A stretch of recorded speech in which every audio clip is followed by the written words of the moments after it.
Pokemon's Mega Dream is set to release in Japan November 28th. Our English side will release January 30th. It will be the third set in the Mega block.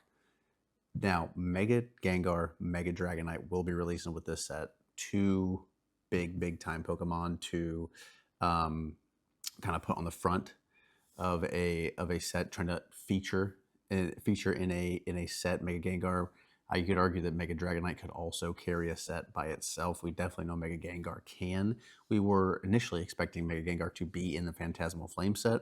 It was not. It's been pushed back to, or been pulled from, or never was supposed to be. I'm not really sure what exactly happened with that, but for a long time, everybody was thinking that Mega Gengar was going to be in Phantasmal Flames. It obviously is not. Will be in Mega Dream, though. And considering it's going to have Mega Gengar and Mega Dragonite in the same set, you know, crazy. Because like I said before, Mega Dragonite, Mega Gengar, in my opinion, pretty much could carry a set themselves. I don't know. I know Gengar could for sure. Mega Dragonite's one of my favorite Pokemon, so I definitely think it can. But let's jump into the news. We'll hop on Poke Beach and go through some of these images as well. So the pack art on Mega Dream looks really good. Obviously, you know, if you're a Japanese collector, this pack art's phenomenal. You got Mewtwo on there, Lucario, you know, Pikachu in there, Dragonite, obviously. But that's one of my favorite pack arts I've seen from a Japanese set in a while. Really good looking card. This is the Mega Dragonite EX here. I know, I can't remember when it was. It was a while ago when we get that 3D imaging of Dragonite, and a lot of people didn't like it. I'm still on the fence about it. It looks almost. I know Dragonite's not supposed to be like a menacing Pokemon in any way, but it almost looks too. It's like it's too much. But I've said this before, but with the right artist and the right stance of the Pokemon, the way you lay that art out on a card, I think the SIR could look phenomenal with a Mega Dragonite, but it just depends on how it's drawn, in my opinion. But 3D image that Pokemon released, didn't do it any favors, though, to be honest with you. Let's get down here. Here's what the box looks like. So this is going to be a high class set, the Japanese high class set. So there's the box. You know, not the biggest Japanese collector, but I do buy and open Japanese cards. Where was I going with this? The high class sets are nice, though. If I am going to buy Japanese, I really try to get the high class sets for sure because, for obvious reasons, the high class sets are nice. But the box looks great. I love the color scheme with this one. I like it better than Phantasmal Flames. That's just my opinion. I like the black with it. Moving on here, the Dragapult card. I really do like this Dragapult card as an illustration rare down here. The color scheme could be better for me, but Dragapult is a cool Pokemon itself. Let's obviously what most people are going to be chasing in this set. Let's be honest. The Mega Gengar, it looks really good to me. I'm going to try and do my best to explain my thought process with this card and how it compares to other cards that I like, just art wise, because this artistically is a beautiful card. And Gengar is an extremely popular Pokemon. And when you have a Mega Gengar, even better because we don't get Mega Gengar all the time, obviously, right? It's been since the X and Y era. I really do like this card. There's something about when they just feature the Pokemon and then just have a cool, just a color scheme, artwork behind it. Like there's not a whole lot going on. Excuse me. I can see how some people would like the Gengar VMAX from Fusion Strike better, though. It looks more like an old school Pokemon card than this looks very new. Like when I look at this card, like I would never mistake this as a card that's from like 2010, 2011, even 2015 or 2016. It's very new age looking to me. I'd love to hear your guys' opinion on this because I just thought about this as I was looking at it. And like the Gengar VMAX from Fusion Strike seems like more like a real seems more like just a Pokemon card instead of a piece of art, in my opinion. I don't know if I don't know if that's coming off the way I want it to come off, but I'd love to hear you guys. If you do get what I'm saying, let me know down in the comments. Like, I'll give you an example, like the Mega Attack Rare with the Japanese writing for the English cards. The Japanese cards will have the English writing across the front of them. That looks more like a Pokemon card as I think of them in my head. It's like, a little bit more cartoonish, a little less realistic looking, and a little bit more, yeah, I guess cartoonish is the way to say it, I guess. I'm not really sure. But I'd love to hear your guys' opinions down in the comments. That was a little bit of a rant just on the pure artwork of this card, but I do really, really like this card. It looks great. Marnie's Grimmsnarl is a really nice card. I like the color schemes a lot. Grimmsnarl as a Pokemon doesn't do much for me, but I like the way this card is set up. I do like the way this card is set up, especially the color scheme, the purple and the green, and Marnie and the black there. It looks cool. It looks cool. I do like it. The Mega Attack rarities, we'll go through some of them here, will be featured in this set, which I'm actually really excited about, to be honest. And I know, and this was the card I was obviously talking about with like the art style of this. This looks more like just a good old-fashioned Pokemon card to me, as opposed to some of the newer cards that just looks like they're just pure artworks and a little bit less of just a Pokemon card. But I really do like these Mega Attack rarities. So again, these are going to be featured in Mega Dream. And there's mixed opinions on these as well. I know a lot of people like them. I know a lot of people don't like them. Like when they first came out with the X and Y era, a lot of people thought they were too much. I really like them. I like them a lot. I like this just as much as I like that Mega Gengar, and that might be crazy to say, to be honest, because I know a lot of people really like that Mega Gengar. But this looks great. This looks really good. I'm really excited though to see the Mega Gengar or the Mega Dragonite SIR. I'm really excited how they portray Mega Dragonite on an SIR, because again, the 3D image we got of Mega Dragonite, just a standalone image, no, not on a card, it did look a little goofy. So I get it. I get people's opinions on that. Mega Dragonite is featured in this set, obviously. So, as soon as I see a set and it's featured by a certain Pokemon or two, I always go back and look at some of the older cards of those Pokemon and just to see how they're performing, just because it piques my interest in it. So I did bring up a couple older Dragonite cards, a couple older Mega Gengar cards. Just take a look out and see how they're performing. This is the Dark Dragonite from Team Rocket. So yeah, old school card. I brought up Light Played because these cards are getting so old at this point that Light Played is like, significantly cheaper for one and a lot easier to find.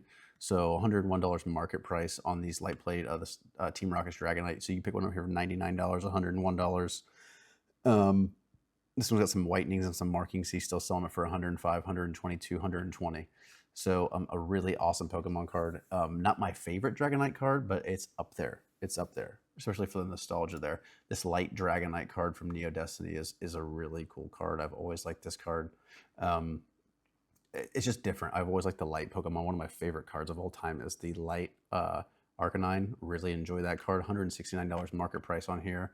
And these are pretty consistent listings, 175, 175, 204, 220, 250. So, I mean, that's pretty significantly more than 175 listing down here.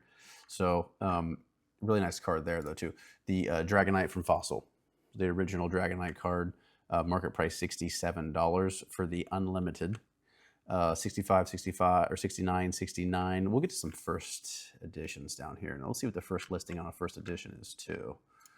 Just to give you guys an idea here. Let's see. So the first listing for a first edition version of this card is $250, $262, $269. So significantly more expensive for the first editions. When I'm collecting vintage cards, and I know it's vintage is like, you hardly see anything about vintage anymore on YouTube, but I do enjoy vintage cards. And I never grew up collecting first edition cards, because when I started getting cards, my parents would buy me cards. There was always unlimited going into Fossil and Jungle. I never really got the first edition packs. I wasn't like the first, I wasn't getting the first Pokemon cards released. So I always look at the unlimited versions, because all my old collection that I already had was unlimited anyway. So anyway. Yeah, unlimited. It's cheaper, it's easier to get a hold of, but I understand the appeal of first edition cards. The Dragonite V from Evolving Skies, this card is just, it has gone insane. This is a near mint version, market price $437 on a 3-month chart, and it's up 59%. So let's look here at the middle of August. You could pick this card up for $274. Then you meet up here at the end of September, $497. Crazy, crazy, crazy. Let's get to, let's see here, some incredible sales here. Yeah, 404, 419, 420, 420, 424. I never had this card. I never pulled this card. I really, really do like this card. I want this card. Hard for me to spend that kind of market price money on a single card though, to be honest, but it's a good looking card. This would be something I'd be willing to trade for, like at a show or something, but beautiful card. My favorite Dragonite card. It'd have to be my favorite Dragonite card for sure. Mega Gengar from Phantom Forces. Talk about an expensive set. Really cool card though. Again, this is where the Mega Attack rarities that we'll be seeing in Mega Dreams or Mega Dream, this is where they get that throwback look right here with the text across the screen. $448 market price, up 34% on the 3-month chart. This card was selling for $330 in August, and we'll see what the last sold one was. $416 in October, the end of October. So, and the listings down here, let's see, let's get to some, oh, there's hardly any listings. Hardly any listings. The listings that are here, 430, 448, 600, 700. So yeah, not a whole lot of these quantity of 4. This is a near mint.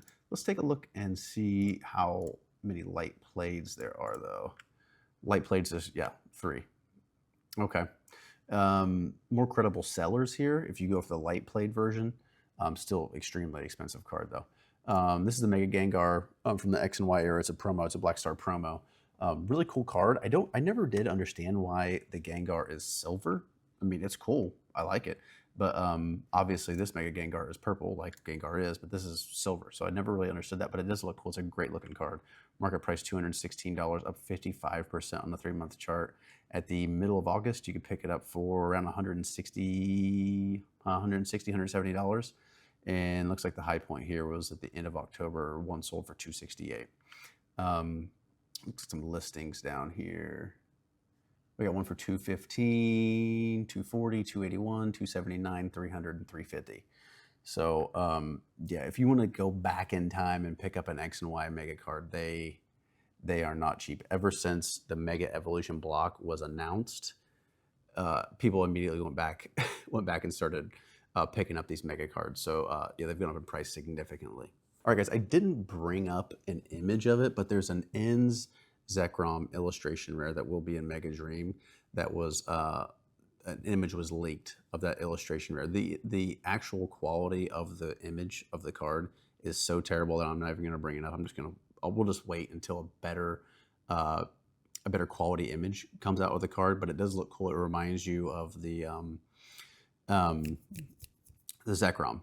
The Zekrom from Black Bolt is what it reminds you of. Kind of, it's like the same color scheme, but it's the surprising thing about it is that's introducing trainer Pokemon to Mega Dream. I don't know. Maybe it's the only trainer Pokemon card in Mega Dream. I doubt it. I'm going to have to guess that they wouldn't just put one trainer card in a set like Mega Dream, considering it's going to be a pretty large set. So I'm interested to see if there's going to be more trainer type Pokemon in this set. If I had to guess, I'm going to imagine there would be. All right, guys, we're going to wrap up the video there. A couple ending questions / statements I'd like to bring to you. Mega Pokemon as a gimmick, how do you feel about them? So when they released in the X and Y era, everybody was a little finicky about, myself included. I was like, I wasn't that big into the hobby then, I'll be honest with you. But when I did see the cards, I thought they were almost a little corny looking. But the longer and longer I see those old school Mega cards from XY, the more and more I like them. I really do. So as a gimmick, I really enjoy it. And when I heard that Mega Evolutions was going to be the next block, I was actually very excited about it, and super excited when I saw the Mega Attack rarities, that throwback look. Really, really like that. But I know it's a little bit, people are a little torn in the hobby about how they feel about that gimmick as a whole. So I'd love to hear you guys' opinion on that. Upcoming video, maybe we'll look into that Ninja Spinner set. I think that's supposed to come out in March I think that would be that might be English. I think the English set will release in March, so I'm going to imagine that's going to be a Greninja set. Obviously, the Ninja Spinner set. So, interesting to see how that set will add up when we get more information on it. To be honest with you, the hobby in general, obviously, I made a video recently about some prices on the cards more than the sealed, but kind of a little bit of everything is starting to level out or go down in price. Nothing that would be considered a crash in my opinion, but things are cooling off, which is a great sign. Honestly, I'd like to see them cool off a lot more. I don't want to see everything you know, go to zero is not really a real term, but you know what I mean. Drop so much that you would call it a crash. I don't really know if a crash is necessary or a good thing, but a significant pullback in prices on things really would help the hobby. It really would, and I'm at this point I'm kind of begging for it because I would love to be able to pick up some cards at some reasonable prices and not have to, search for 4 different websites and 6 different stores just to find, an ETB of something. But let me know where you guys live. How has it been trying to find cards? I know a lot of you guys hit big box stores. A lot of you guys have a favorite LGS or online store that you're going to. How's it been for you acquiring cards? But I'll leave it at that, guys. If you enjoyed this video, leave a like. It would be greatly appreciated. Hit that subscribe button, and I will see you in the next video.